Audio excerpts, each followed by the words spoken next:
स्वेच्छासेवी अनुष्ठान स्वप्न फाउंडेशन सप्तम प्रतिष्ठा दिवस कटक उपर बालीजात्रा पड़िया अनुष्ठित हो संगठन प्रतिष्ठाता और अध्यक्ष सुधांशु पात्र अध्यक्षतार आयोजित उत्सव में मुख्य अतिथि भाव आईन मंत्री पृथ्वीराज हरिचंदन जोग देथिले। सम्मानित अतिथि भाव महांगा विधायक शारदा प्रसाद प्रधान, बारवाटी कटक विधायक सोफिया फिरदोस, चौद्वार कटक विधायक सौभिक विश्वाल, कटक सदर विधायक प्रकाश चंद्र सेठी जोग अनुष्ठान निरंतर सेवा कार्य निमंते प्रशंसा करथिले। कार्यक्रम में बहु मान्यगण्य व्यक्ति को संबोधित करा जायतिला। कलाकार माने नृत्य संगीत परिवेषण करथिले। फाउंडेशन परिवार पक्षरु निहार रंजन दास लिखित नाटक संघर्ष परिवेषण करा जायतिला।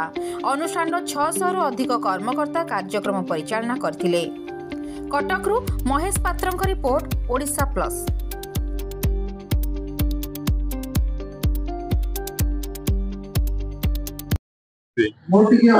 देखो सप्तम प्रतिष्ठा दिवस आरंभ करते 7 वर्ष तले 2-4 जन मिसिक आरंभ करते।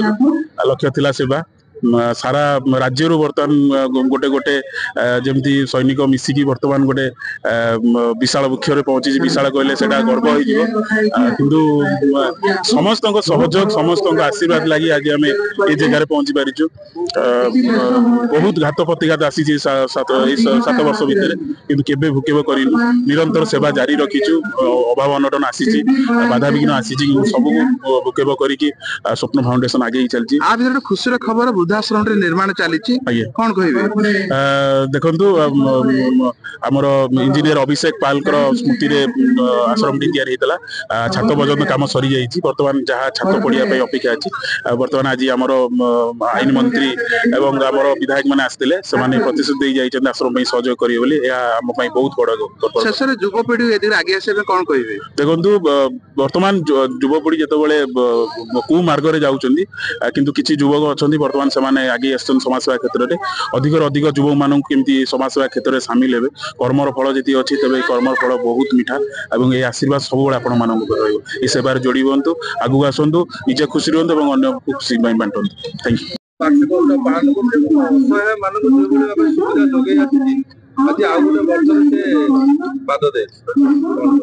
स्वप्न फाउंडेशन ये दीटा शब्दर दीटा अर्थ।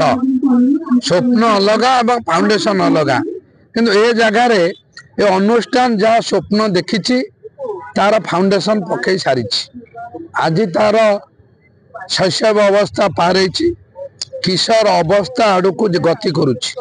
तेणुकर आमर आशा ओडिशार युवक युवती माने ए आधुनिक जुगरे स्वाधीनतार 78 वर्ष पर ऐतिहासिक कटक सहर में एभली एक सामाजिक कार्यक्रम निजुक नियोजित करेंगे। यहाँ एक ऐतिहासिक पदक्षेप।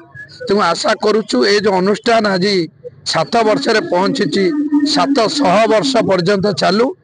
कटक नुआ सारा ओडिशा रे एभलिया मानव सेवा ही माधव सेवा भावी जो ऐतिहासिक कार्यक्रम करुछंती से कार्यक्रम आउरी आगू जाऊ एवं अनुष्ठान सह अनुष्ठान कार्यकर्ता अनुष्ठान शुभेच्छु अनुष्ठान सभापति प्रतिष्ठाता समस्त व्यक्तिगत जीवन मध्य सुखमय हो जी तांकर प्रचेष्टार एभली सामाजिक असंभव असंपूर्ण ऐतिहासिक सामाजिक कार्यक्रम करने को आगे नहीं मुझे धन्यवाद दूची एवं कृतज्ञता ज्ञापन करुच्ची।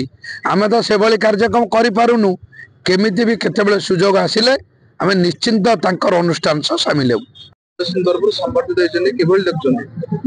स्वप्न फाउंडेशन कटक सहर एमिति गोटे संस्था जहाँकि जे लोक माने आखि बुझिकी स्वप्न देखती सेमानंकर लक्ष्य स्वप्न पूरण हवा असंभव हो पड़े बट ये सतरे स्वप्न देखिचंती जो स्वप्न को फैसला करने से संघर्ष करुचंती एवं स्वप्न फाउंडेशन रो समस्त सभ्य दिन राति कोविड ठारू आरंभ करी समस्त कार्यक्रम रे आमे देखुचु निजर समय विनियोग करी लोक मानकु जो बड़ी आशा एवं भरोसा सहित तांकर भरोसा को पूर्ण करुचंती से भली महान व्यक्ति जे जगन्नाथंकर आशीर्वाद सेमानक प्रति रहू।